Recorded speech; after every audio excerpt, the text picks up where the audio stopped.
जिस दिन आप व्रत करो, जैसे एकादशी का व्रत कर रहे हो, तो दशमी के दिन शाम का समय जब आवे, रात्रि जब होने लगे, शाम का समय आवे और रात्रि का आप जब भोजन ग्रहण करो, तो उस भोजन में कोई ऐसा पदार्थ ग्रहण मत करिए जिस पदार्थ के कारण आपकी एकादशी बिगड़ जाए।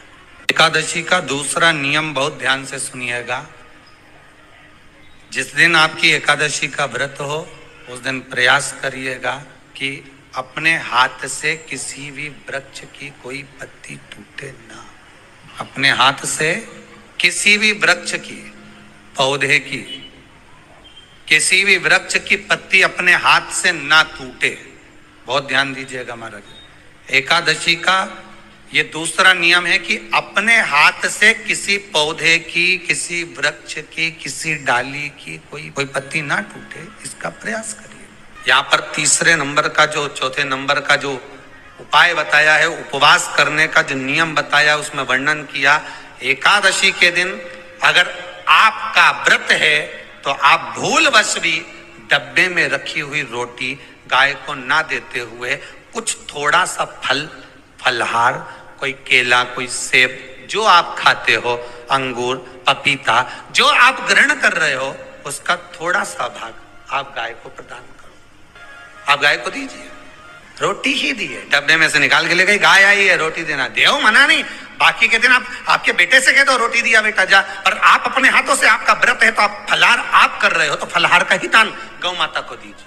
पांचवा वर्णन किया चतुर्थ भाव में, बन सके जितना एकादशी के दिन भगवान का ओम नमो भगवते वासुदेवाय का जाप करें, या अपने गुरु मंत्र का स्मरण करें, या जो मंत्र आपके हृदय में समाहित हो, श्री शिवाय नमस्तुभ्यम, ओम नमः शिवाय, राम कृष्ण शिव, जो मन पड़े उसका भजन करें, पर दिल से करें। जितनी देर करते बने उतना देर करो।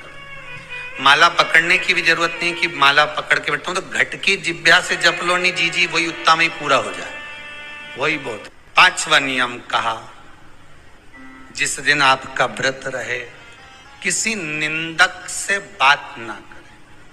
निंदक जानते हो, भाई दूज के दिन, दिवाली की जो भाई दूज होती है ना, होली दिवाली की जो दूज होती है, उनमें ऐसा गोबर का भाई दूज बनाते हैं और पास में एक चुगलखोर भी बना है, और चुगलखोर के ऊपर ऐसा भाटा धर दे, एक पत्थर। अब तुम्हारे उधर रखे कि नहीं रखे हमें नहीं मालूम रहे हो, जितने आस्था पे सुन रहे हो, पर हमारे इधर तो ऐसा रहता है, गोबर का भाई बहन बनाए और उसकी पूजन करे, उसके पास में एक गोबर का चुगल चोर भी बनाया, उसके ऊपर भाटा धर। कथा वर्णन कर रही है, निंदक से बात ना करें। मान लो किसी ने आकर आपको निंदा कर भी दी, तो तुरंत सूर्य नारायण भगवान का दर्शन करें और 3 बार उनका दर्शन कर कर नेत्र बंद करें, तब जाकर वो निंदा जो अंदर गई है, अंदर पवित्रता प्रदान करेगी, तब जाकर एकादशी का व्रत लगेगा। पहले तो प्रयास करो, अगर जो निंदा करने आता है ना, तो उसको उस दिन एकादशी वाले दिन दरवाजे पे लिख दो, जीव की हत्या ना करे। अगला नियम है, अपने द्वारा जीव की हत्या ना हो, प्रयास करना, किसी को कष्ट ना हो।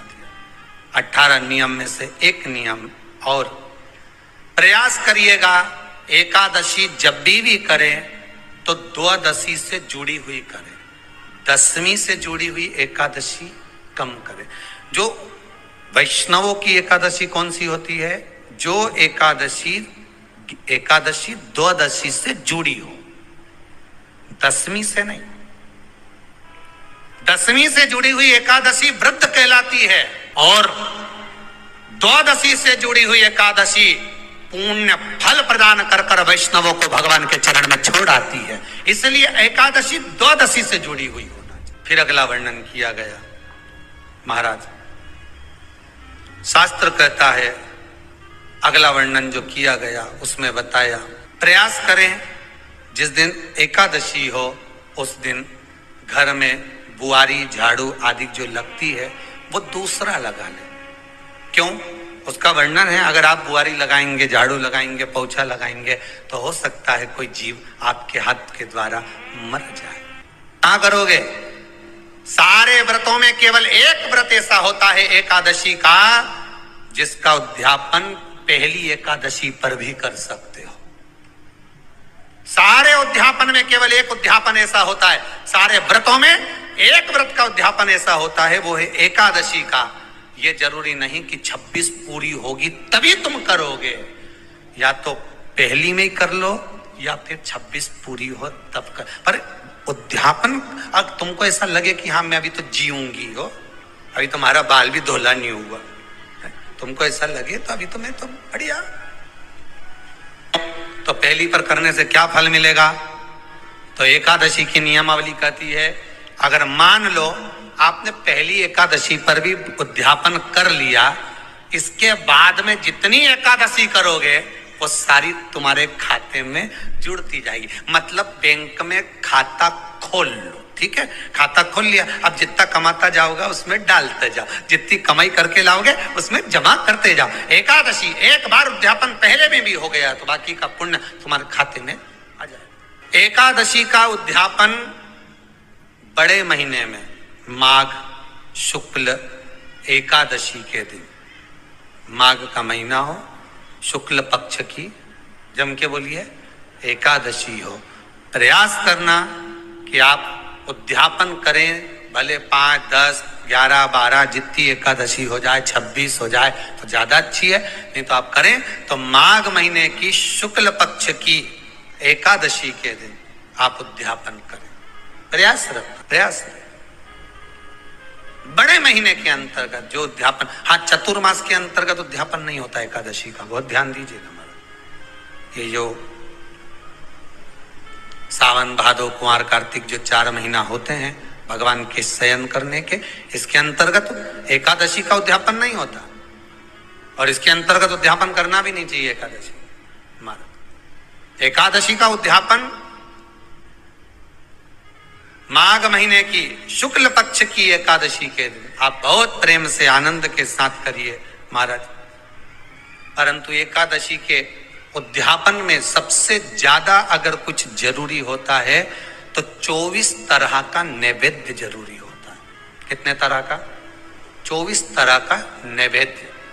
अब आप कहोगे गुरुजी उद्यापन हम कर रहे हैं एकादशी का, तो उसमें तो फलहार का हमें नैवेद्य बनाना चाहिए, तो फिर ये पुराण के अंतर्गत स्कंद पुराण में ये चीज लिखी है कि एकादशी का जब उद्यापन करते हैं तो 24 तरह का नैवेद्य बनाकर सिद्ध करते हैं। 24 तरह का नैवेद्य जान रख लेना, हलवा बना लो, खीर बना लो, पूड़ी बना लो, सब्जी बना लो, पकोड़ा बना लो, भजिया बना लो, ऐसे 24 तरह का नैवेद्य अलग अलग चाहिए। पर लोग क्या करते हैं, खोपरा पाक बनवा लेते हैं 1-2 किलो और 24 जगह रख देते हैं। 24 तरह का नैवेद्य रखा जाता है। एकादशी के दिन भगवान का पूजन का पूरी तैयारी कर कर, मंडल आदि बनवाकर, विद्वान ब्राह्मण को बुलाकर, कर्मकांडी ब्राह्मण को बुलाकर, जो भगवत सेवा में एकादशी का उद्यापन कराए, उन ब्राह्मण के चरणों को नमन कर कर, प्रणाम कर कर एकादशी का पूजन करवाइए, और उस मंडल की पूजन कराकर हवन द्वादशी को कराइए, एकादशी को हवन नहीं। एकादशी के उद्यापन का जो हवन होता है वो द्वादशी